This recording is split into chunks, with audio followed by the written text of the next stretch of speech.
Salut tout le monde, cette fois je m'attaque au dentifrice. Alors là, pareil que pour le sérum, je voulais du simple, du pratique, du pas cher. Et j'ai trouvé. Combien d'ingrédients? J'en ai 4, j'ai 4 ingrédients. Ça me prend 2 minutes pour réaliser ma recette. C'est sous forme de poudre.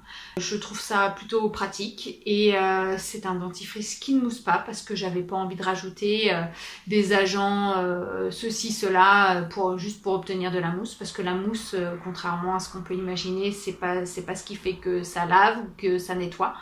La mousse c'est plus juste pour le plaisir, donc moi j'en ai pas besoin. Donc j'ai éclusé toute la toile pour trouver une recette digne de ce nom. J'ai fait plein de tests, j'ai testé notamment des recettes à base de bicarbonate de sodium. Et c'est celle que j'ai le moins aimée parce que le bicarbonate de sodium, au bout d'un moment, ça irrite les gencives et ça fait vraiment super mal. On ne peut pas l'utiliser plus de 3-4 jours parce que sinon après on a vraiment mal aux gencives. Donc il me fallait une recette avec des ingrédients beaucoup moins abrasifs, donc plus doux. Et j'ai trouvé. Donc je vais vous montrer tout ça. Juste pour info, les huiles essentielles que j'utilise, je vais mettre dans ma recette une petite goutte d'huile essentielle d'arbre à thé pour le côté antibactérien et antifongique. Et puis pour le goût, surtout de l'huile essentielle de menthe poivrée, mais on peut aussi mettre de l'huile essentielle de citron parce que c'est quand même le citron c'est quand même moins fort en goût, donc pour les enfants ça peut être plus intéressant de mettre du citron. Alors je vous vois venir, vous allez me dire attention mais Gaëlle, c'est quoi cette recette à base de poudre?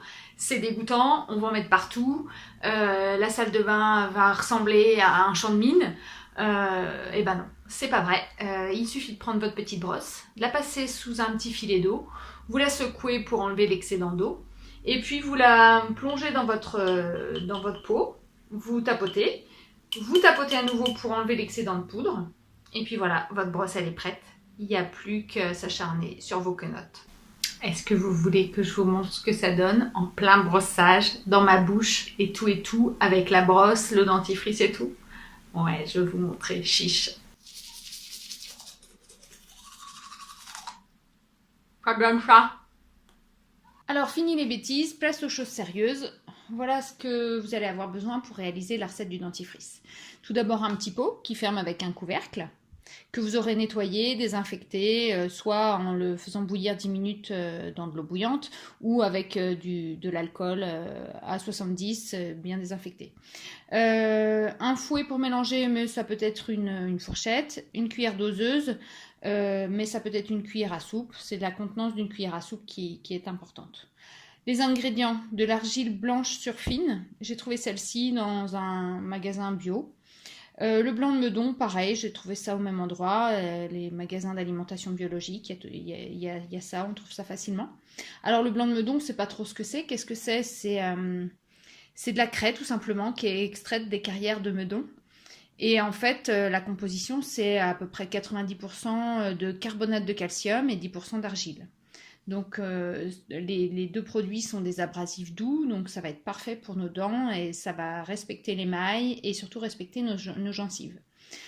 Puis les huiles essentielles, donc moi je prends menthe poivrée parce que je préfère le goût.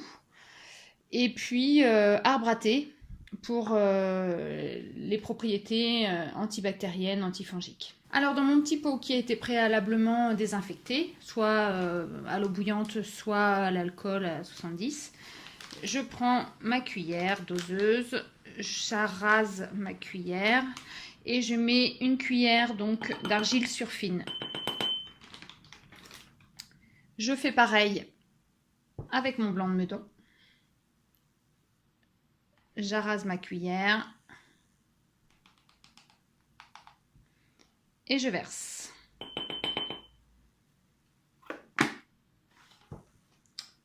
Alors on a déjà fait quasiment les 3/4 de la recette. J'ajoute une goutte d'huile essentielle d'arbre à thé.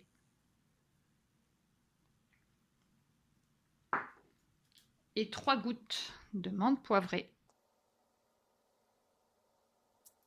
Je prends mon petit fouet Je mélange bien. Et voilà, c'est prêt. Voilà, ça a été super rapide à faire. Du coup, ça permet de faire des petites quantités, de pas en faire trop à la fois, pour éviter que les bactéries se développent à la longue. Testez, dites-moi comment ont réagi vos quenottes et vos gencives. Et puis, si vous avez aimé ma vidéo, un petit pouce en haut. Si vous n'aimez pas, un petit pouce en bas. Dans tous les cas, abonnez-vous à ma chaîne YouTube. Et je vous dis à très bientôt.